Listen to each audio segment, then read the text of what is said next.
Madame la Première Dame, aujourd'hui que le président Laurent Gbagbo est libéré, quel message pouvez-vous lancer au gouvernement pour faciliter son retour en Côte d'Ivoire? Mais le président Gbagbo est libéré, il doit rentrer chez lui. Je me dis que le gouvernement même doit prendre les devants pour aller le chercher de la même manière qu'ils ont mis un avion pour le déporter. Ils doivent maintenant affréter un avion pour aller le récupérer, le ramener rapidement chez lui. Je compte sur eux. Je compte sur le gouvernement tout entier. Bonjour chers amis et bienvenue sur la plateforme Tell Your Story Inspire Someone. J'espère que vous allez super bien. Je viens au travers de cette vidéo aujourd'hui pour vous parler de la libération, appelez aussi cela l'acquittement de Laurent Gbagbo et de Charles Blé Goudé. Tous les deux sont des Ivoiriens de la Côte d'Ivoire. Ils furent accusés de 4 chefs-d'œuvre, à savoir, ils sont accusés des meurtres en Côte d'Ivoire, ils furent accusés de viols, de persécutions et des actes inhumains. Nous avons tous vu à la télévision, le 11 avril 2011, un Laurent Gbagbo qui était enchaîné dans sa chambre presque tout nu. Oh mon Dieu, cette image continue de me hanter, mes chers amis.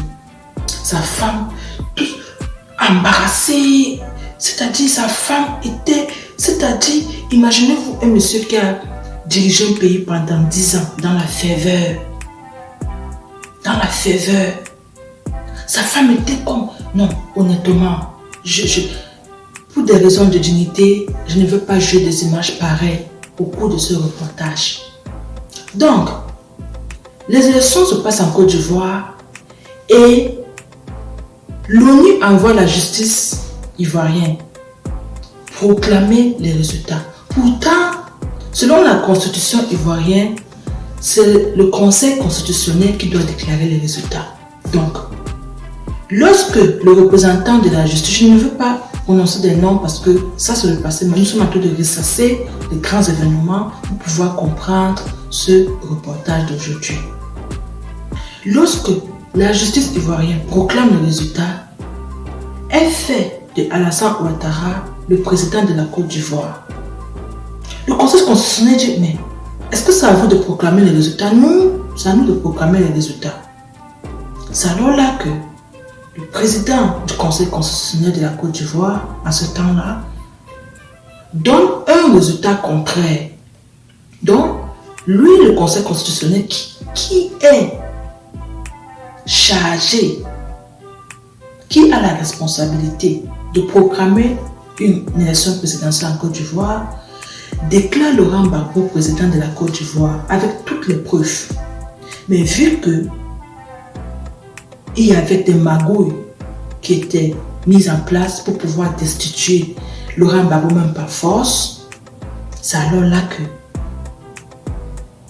vu qu'il y avait cette déchirure-là, cette opposition au résultat, les plans de puissance internationaux autant pour moi, avec l'aide de Alassane Ouattara, on a destitué Laurent Gbagbo, quitte à l'humilier. Donc, ça ne coûtait à rien de tirer sur Laurent Gbagbo, mais il fallait l'humilier au fait. Il fallait l'humilier. Nous sommes arrivés à une ère où tuer un opposant n'est plus... Ça n'a plus de valeur au fait. Donc, ce qu'on fait aux opposants aujourd'hui, c'est de les humilier. On les humilie, on les tue. Dans la vidéo qu'on a tous vu à la télé en 2011, on voit Laurent Gbagbo, parce que tout nu, comme je le disais tantôt, on voit Laurent Gbagbo, on le tire comme ça avec sa chemise, on le tire comme ça, comme un vaurien. Voilà comment est devenue aujourd'hui la façon de traiter, quelqu'un lorsqu'on veut l'humilier. Donc, Laurent Gbagbo est transféré à la Cour pénale internationale pour être jugé parce qu'il est accusé de 4 chefs-d'œuvre. Comme je citais tantôt, les persécutions, les meurtres, les actes inhumains et les viols. On a tous vu ces images-là à la télévision, des personnes qui flânaient à même les rues. Nous avons vu des actes de vandalisme, des centres commerciaux détruits, mis à terre. Nous avons vu tout ce que nous avons vu et c'est de cela qu'on accusait Laurent Gbagbo, et ils ont donné un nombre spécifique de gens qui sont décédés. Ils ont parlé de 3000 morts que Laurent Gbagbo a, c'est-à-dire il a donné les ordres de massacrer 3000 personnes. Donc c'est tout cela mis ensemble qui constituait le dossier de l'accusation de Laurent Gbagbo. Donc le but de cette vidéo aujourd'hui, c'est de vous jouer les grands moments lors du procès de Laurent Gbagbo. Et précisons que le procès de Laurent Gbagbo était ouvert en 2016.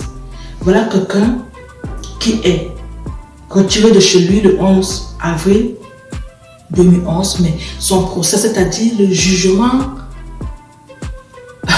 de la Cour pénale internationale, c'est jusqu'en 2016. Vous voyez l'intervalle de presque 5 ans. Donc il a perdu 5 ans dans l'attente. Ça fait mal aujourd'hui parce que à la fin de tout cela, on nous déclare aujourd'hui qu'il est innocent. Ça fait mal. Maintenant, de 2016 à 2019, c'est vraiment intense. On a même fait passer 82 témoins pour venir témoigner contre Laurent Gbagbo et Charles Blé Goudé. On a joué toutes sortes de vidéos, toutes sortes d'audios, toutes sortes d'images, toutes sortes de montages pour justifier que Laurent Gbagbo doit être condamné. Parce que tout ce que vous avez vu pendant 10 ans là, ce n'était pas une décision. Donc, si Laurent Gbagbo était coupable le 31 mars 2021, lors de la décision de la Cour pénale internationale, on devait maintenant dire combien il va payer en termes d'argent et combien d'années il doit encore passer en prison. Mais heureusement que cela ne s'est pas passé ainsi. Donc, en janvier 2019, après des analyses, après tout ce qui a été concocté, tout ce qui a été apporté à la Cour pénale pour justifier la culpabilité de Laurent Gbagbo, il décide que non, ce monsieur doit être acquitté, c'est-à-dire mis en liberté provisoire, libération provisoire. Donc ça s'est passé comme cela en 2019 et il y a une dame que je n'aimerais même pas citer son nom qui dit objection, monsieur, nous on pense que ces deux messieurs ne méritent pas un acquittement provisoire. Parce que lorsqu'on te donne l'acquittement provisoire à la Cour pénale internationale, tu as entre 16 mois à 18 mois pour avoir la décision finale. C'est-à-dire, tu vas en liberté, donc tu n'es plus en prison. Tu vas en liberté, mais provisoire. Tu n'as pas toujours le droit de tes mouvements. Tu ne te déplaces pas comme tu veux. En fait, tu es surveillé au fait. Tu es à l'extérieur comme tout le monde, mais tu es surveillé. C'est ça donc Laurent Gbagbo a obtenu avec Charles Blé Goudé en 2019. Ce qui a été... il y a eu objection et la Cour a dit non, nous on reste sur notre décision. Donc c'était ça. En février, ça a été vraiment confirmé. Nous avons tous vu à la télé les partisans et les sympathisants de partis politiques de Laurent Gbagbo, les gens qui l'aiment pour rien, avec l'homme qu'il est, le leader charismatique qu'il est, tout ça. Nous avons tous vu ça à la télévision, dans les réseaux sociaux en 2019. Donc, voilà que maintenant, la décision est tombée le 31 mars 2021, affirmant que tout ce que l'on a entendu là, était des mensonges. Tout ce qu'on a dit là, c'était des mensonges. Tout ce qu'on a vu était des mensonges. C'est la raison pour laquelle aujourd'hui, je viens à travers de cette vidéo partager avec vous les grands moments lors du procès de Laurent Gbagbo et de Charles Blé Goudé. J'entends par grands moments les séances au cours desquelles on a donné la parole à Laurent Gbagbo.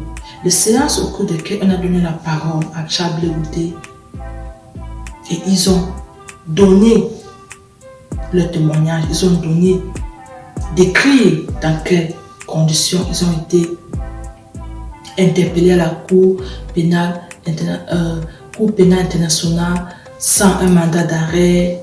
En fait, je vous invite tout simplement à regarder cette vidéo.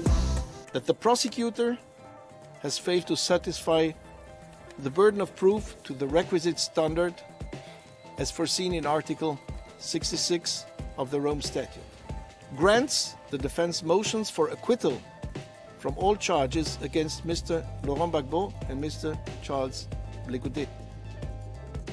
Gloire à Dieu encore, parce qu'il est le Dieu des cas impossibles. Vraiment, les chaînes sont brisées, les démons sont tombés et nous avons la victoire. Nous voulons dire merci à Dieu. Merci à Dieu, parce que qui aurait cru? Je rends gloire à Dieu parce que la Bible dit qu'il appelle à l'existence ce qui n'existait pas. C'est ce qu'on a vu aujourd'hui. La Bible dit qu'il voit une fourmi noire sur une pierre noire dans la nuit noire. C'est ce que nous voyons.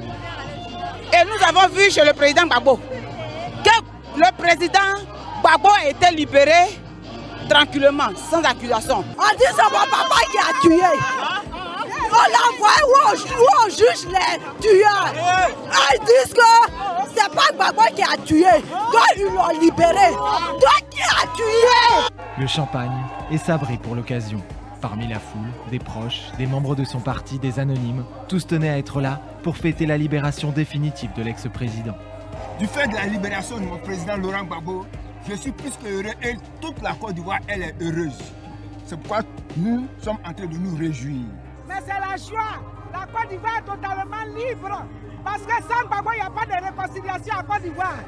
La réconciliation, tous ont le mot à la bouche, au quartier général du parti de Laurent Gbagbo. Son retour en Côte d'Ivoire serait le chaînon manquant pour y parvenir. L'espoir du retour de Laurent Gbagbo est un espoir en la réhabilitation de la démocratie, un espoir en la réconciliation de tous les Ivoiriens, un nouvel élan pour la Côte d'Ivoire. Laurent Gbagbo, libre pour de bon. La Chambre d'appel de la Cour pénale internationale a confirmé le mercredi 31 mars 2021 la liberté définitive de l'ancien président ivoirien des crimes contre l'humanité et crimes de guerre commis entre décembre 2010 et avril 2011 en Côte d'Ivoire dont il était accusé. Laurent Gbagbo, 75 ans, et Charles Blé Goudé, 49 ans, avaient été accusés de crimes contre l'humanité et crimes de guerre, notamment des meurtres, des viols et persécutions au cours des violences post-électorales en Côte d'Ivoire de 2010 à 2011, lorsque Laurent Gbagbo avait refusé d'accepter sa défaite face à son rival Alassane Ouattara, l'actuel président. J'ai été arrêté le 11 avril 2011 sous les bombes françaises. Président de la République, la résidence du président de la République a été bombardée du 31 mars au 11 avril. Et c'est dans ces décombres-là, le 11 avril, pendant qu'on bombardait la résidence qui était déjà à terre, nous on s'est cachés dans les trous de la résidence et une cinquantaine de chars français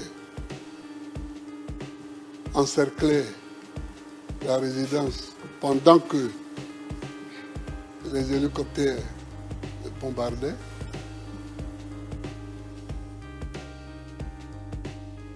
C'est dans ces conditions-là que j'ai été arrêté. Le premier chef d'État à être jugé devant un tribunal. Le 28 janvier 2016 s'ouvre le procès de Laurent Gbagbo devant la Cour pénale internationale. Tout a commencé 10 ans plus tôt, le 28 novembre 2010. Laurent Gbagbo et Alassane Ouattara s'affrontent lors d'une élection tendue en Côte d'Ivoire. Quelques jours plus tard, la commission électorale publie les résultats certifiés par l'ONU, faisant Alassane Ouattara le gagnant. Les résultats invalidés dès le lendemain par le Conseil constitutionnel qui proclame la victoire de Laurent Gbagbo. Pendant 5 mois, le pays plonge dans le chaos. Les partisans des deux camps s'affrontent, les violences font plus de 3000 morts. Selon ses accusateurs, il aurait, avec l'un de ses fidèles, Charles Blé Goudé, organisé une campagne de viol et de meurtre pour terroriser ses opposants. Il est finalement arrêté le 11 avril 2011 par les forces d'Alassane Ouattara, aidé par l'armée française, puis transféré à la Halle pour y être jugé pour crimes contre l'humanité. Les accusations qu'il a toujours niées. Après 3 ans de procès et l'audition de 82 témoins, les preuves contre Laurent Gbagbo et Charles Blé Goudé sont jugées insuffisantes. C'est l'armée française qui a fait le travail. Et elle nous a remis aux forces d'Alassane Ouattara qui n'étaient pas encore les forces régulières de Côte d'Ivoire, puisque les forces régulières travaillaient avec moi. On nous a donc amenés à l'hôtel du Golfe, qui était le siège des campagnes et le siège d'Alassane Ouattara, le 11 avril. Et le 13, l'ONUCI m'a transféré, enfin nous a transféré, moi et mon médecin personnel, nous a transféré à Korogo, à peu près à 600 km au nord de la Côte d'Ivoire. J'étais logé dans une maison. J'avais un lit, un moustiquaire, une douche, donc la salle, j'avais 2 repas par jour à ma demande, parce qu'on m'avait proposé 3. Généralement, je ne mange pas 3 repas par jour, j'en mange que 2. Donc, le problème n'était pas là. Mais je ne voyais pas le soleil. Je ne savais ce qui se passe dans le ciel que quand il pleuvait sur le toit. Maintenant, je voudrais m'adresser à M.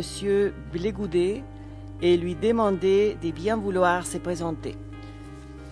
Je vous prie de vous lever, M. Blé Goudé, et je vous invite à nous dire quel est votre nom, votre date et lieu de naissance, ainsi que votre profession actuelle, s'il vous plaît. Monsieur? Merci, Madame la juge. Je suis Blé Goudé Charles, né le 1er janvier 1972 à Niambrayo, dans la sous-préfecture de Djiberoua, département de Gagnoua. Je suis consultant en communication politique. Je vous remercie. Sur mon transfert à La Haye, madame, moi, je suis toujours surpris par certains comportements. Si on me dit, Gbagbo, tu vas aller à La Haye, je monte dans l'avion, je viens à La Haye. Mais là encore, on nous a trompés. On m'a appelé, on me dit que je vais rencontrer un magistrat à Korogo dans le cadre de je ne sais plus quelle affaire. On a attiré mes avocats là-bas. Et pendant qu'on discutait, le juge d'application des peines est arrivé avec un papier que je n'ai d'ailleurs pas lu. Voilà le mandat d'arrêt. Donc, immédiatement, il faut qu'on fasse une séance. Ils ont improvisé là, alors que mes avocats n'étaient pas préparés à ça. Alors que moi-même, je n'étais pas préparé à ça. Ils ont improvisé là une séance de jugement pour que la Cour donne son autorisation à mon enfermement. Madame, je ne regrette pas d'être là, je suis là, on va aller jusqu'au bout. Mais je veux dire qu'on peut faire les choses de façon plus normale. On n'a pas besoin de se cacher. On n'a pas besoin de... j'ai dirigé ce pays pendant 10 ans, je n'ai pas fait ça. Je n'ai pas fait ça. Et quand cette séance volée s'est achevée, mon jury m'a pris dans la voiture pour me ramener à mon lieu de détention. Et puis à un moment, je vois qu'on dépasse le lieu de détention. Alors je lui dis, mais on a dépassé l'endroit. Il me dit, non, on va à l'aéroport parce que l'aéroport n'était pas éclairé. À partir de 18h30, il faut que l'avion s'envole. J'ai dit, je vais où? En avion. Il n'a même pas eu le courage de me dire, vous allez à La Haye. Il me dit, vous allez à Abidjan. Alors j'ai ri, parce que j'avais compris. Mais c'est comme ça que je suis venu sans rien. Sauf avec mon pantalon et ma chemise. Sans rien. Du tout. Je voulais d'abord dire que je suis content d'être là. Pour le respect que j'ai pour les victimes, mais de toutes les victimes de la crise qui a secoué mon pays, je suis content d'être là. Dans l'affaire qui m'oppose au procureur, pour que la vérité soit sue, afin que cessent les murmures. Madame la juge, je ne veux pas être libre de mes mouvements physiques pendant que ma conscience innocente, accusée à tort d'être la base de tous les torts, pleure au-dedans de moi. Madame la juge, contrairement à une certaine opinion qui estime, à tort ou à raison, qu'un voyage à la CPI est un voyage de non-retour, je pense qu'un citoyen qui est suspecté par la CPI peut venir ici, faire l'objet d'un procès, et s'il est innocent, peut repartir chez lui. Et je sais que je repartirai chez moi. Et je sais que je repartirai chez moi. Madame la juge, je n'ai pas été remis à la CPI dans les normes. Je voudrais le noter. J'ai été arrêté de manière cavalière au Ghana, surpris dans mon sommeil, amené manu militari au Bureau national d'investigation, mis dans un véhicule sans qu'on me dise où on m'amène. C'est pendant que nous roulions que je me suis rendu compte qu'on me ramenait en Côte d'Ivoire. Et pourtant, les choses pouvaient se faire dans les règles de l'art. On ne m'a pas permis de parler à un avocat. Mes droits élémentaires ont été violés, Madame la juge. Je voulais que cela soit noté. Dans mon pays, avant qu'on me remette à la CPI, pendant 14 mois, j'ai été séquestré, Madame la juge. Je ne pouvais voir personne et personne ne pouvait me voir, Madame la juge. J'ai fait 10 mois dans un violon, nu. Je n'étais pas bien nourri. Chaque soir, Madame la juge, je devais chercher un morceau de viande solitaire dans une mare d'eau abusivement appelée soupe. Madame la juge, chaque fois qu'on devait me déplacer, on me bandait les yeux avec un morceau de pagne. On me mettait une cagoule. À part la DST, mon pays où j'ai fait près de 9 mois et demi, dans un violon, avec pour voisins Jean-Yves Diguepieux et Jean-Noël Abbaye. Les autres lieux où on m'a détenu, j'avais toujours les yeux bandés et jamais je n'ai su où j'étais. Madame la juge, c'est tout dernièrement qu'un après-midi, mon geôlier est venu pour me coiffer. Ils sont venus dans la chambre avec des bagages. Ils m'ont amené au sous-sol toute l'après-midi. Et c'est quand nous sommes remontés que je me suis rendu compte que la chambre était d'une propreté sans pareil. Ils ont rangé des livres, ils ont rangé tout ce qu'il y avait à ranger, et ils avaient un appareil photo. Ils ont commencé à me photographier. Ils me disent, il faut sourire. Et je souris. Fais comme si tu étais en train de lire. Et je lis. C'est plus tard que je me suis rendu compte que c'était une mise en scène que le ministère de l'Intérieur de mon pays venait de faire. Madame le juge,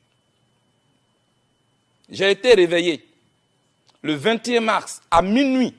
On m'a bandé les yeux. On m'a mis une cagoule. On m'a mis dans un véhicule. De minuit jusqu'au matin, j'étais assis dans une chaise, les yeux bandés, la tête encagoulée. Et c'est le matin, quand on m'a enlevé la cagoule, que je me suis rendu compte que j'étais à la DST à nouveau.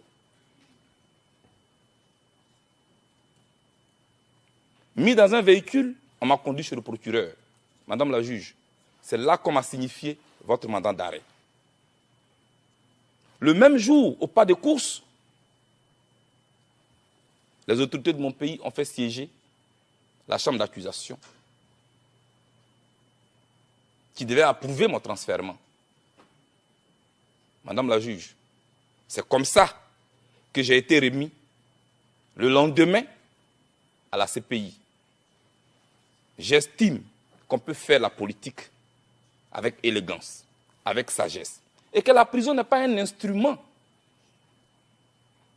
pour briser le moral de ses adversaires politiques. On n'utilise pas la prison pour cela. Quelqu'un est accusé, avec tous ses droits, on peut le mettre en prison. S'il est reconnu coupable, il est condamné.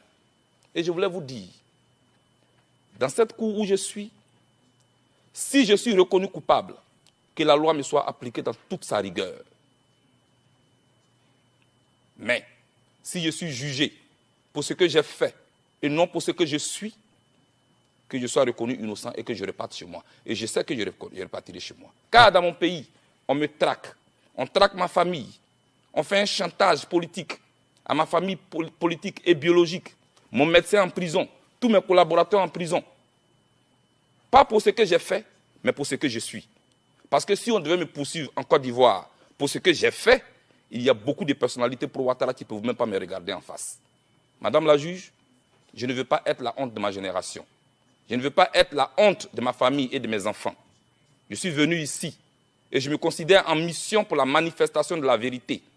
Je suis pro-Gbagbo, j'en suis fier d'être. Je l'étais hier, je le suis aujourd'hui. Madame, j'ai appris avec Gbagbo le dialogue. J'ai appris avec Gbagbo la réconciliation. J'ai appris avec Gbagbo qu'il faut convaincre l'adversaire et non le vaincre. Et pour cela, je suis pour que la manifestation de la vérité se fasse.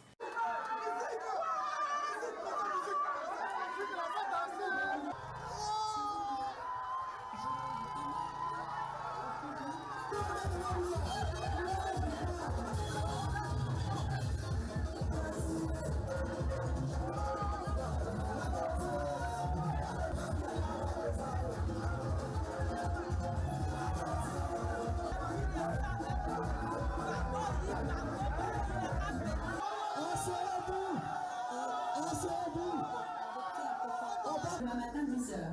Laissez-moi finir. Vous pourriez dire oui.